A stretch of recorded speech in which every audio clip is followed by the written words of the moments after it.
স্বরাষ্ট্র মন্ত্রণালয় যাবে, আইন মন্ত্রণালয় যাবে, তারা বিচার করে দেখবে। যদি এরকম হয় হয়রানিমূলক মামলা, তাহলে এই মামলাগুলো প্রত্যাহারের ব্যবস্থা হবে। অথবা আপনি দেখেন মামলা করবে, আমি কালকেও বলেছি, বাংলাদেশের সরকারের যে অবস্থা, এখানে হচ্ছে বরকেন্দ্র একটা না, বরকেন্দ্র অনেকগুলো, রাজনৈতিক দলগুলো এখানে, অনেক রাজনৈতিক দল অনেক পাওয়ারফুল। এখন যে যেখানে পারতেছে মামলা দিতেছে। আমরা বলতেছি এই মামলা এইভাবে যেন তেন ভাবে মামলা যাতে না হয়, এই ব্যবস্থা আমরা নিচ্ছি। কিন্তু মামলা যেগুলো হয়েছে সেগুলোতে যদি হয়রানিমূলক কিছু হয়, সেটার বিরুদ্ধে আমরা যাব এবং আমরা স্বরাষ্ট্র মন্ত্রণালয় এবং আইন মন্ত্রণালয় এটা পাঠাবো। আরেকটি কথা আমি বলে দিতে চাই, এই যে 3 জন সাংবাদিক চাকরিচ্যুত হয়েছেন, আমরা এটার বিরোধিতা করি।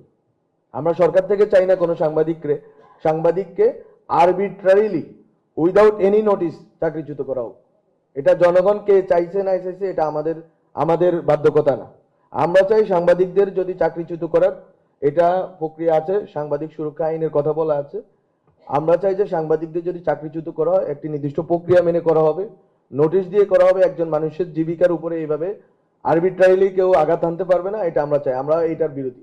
কিন্তু দেখেন, দীপ্ত টিভি তারা কোনো নোটিশ পাঠায় নাই কাউকে। এমনভাবে টেলিভিশনটা নিজেরা বন্ধ করে দিল, যেন মনে হলো সরকার বন্ধ করেছে। কিন্তু সরকার তো বন্ধ করেনি। সরকার বন্ধ করার জন্য কল দেয়নি, কোনো গোয়েন্দা সংস্থা এই কাজটা করেনি, আপনারা করেছেন। এবং পুরা দুনিয়ায় নিউজ হলো যে সরকার একটি টিভি চ্যানেলে সম্প্রচার বন্ধ করে দিয়েছে। এই যে হটকারিতা, এটা কিন্তু কোনো ভালো লক্ষণ না। তো আমি আজকে আমার কথা শেষ করি এই জায়গা থেকে, যে এতজন মানুষ শহীদ হয়েছেন, সাংবাদিকরা এখানে যে আমাদের প্রকাশনা, আজকের প্রকাশনাতে আপনারা দেখবেন 61 জন সাংবাদিক খুন হয়েছেন। এবং যেটা সংস্কার কমিশনের প্রধান বললেন যে আমরা এই সাংবাদিকদের জন্য কিছু করতে পারি কিনা, আমি রিসপেক্টিভ যে মিনিস্ট্রি গুলো আছে অথবা প্রধান উপদেষ্টার কার্যালয় আছে কথা বলে দেখব। যদি সাংবাদিকদের কোনো ক্ষতিপূরণ এর সুযোগ থাকে সেটা আমরা দেখব। আর যারা আগস্টে যারা শহীদ হয়েছেন, এই পরিবার তো আলাদাভাবে হয়তো তাদেরকে গণ অভ্যুত্থান অধিদপ্তর থেকে সহযোগিতা করা হচ্ছে।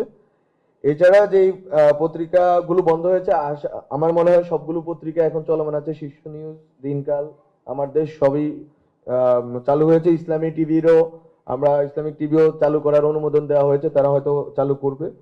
বা অন্যরা হয়তো আসে নাই, তাদের যেভাবে হোক আমরা সবগুলো ওপেন করেছি। এবং আমাদের সরকারের নীতিমালা হচ্ছে আমরা কোনো কিছু বন্ধ করব না।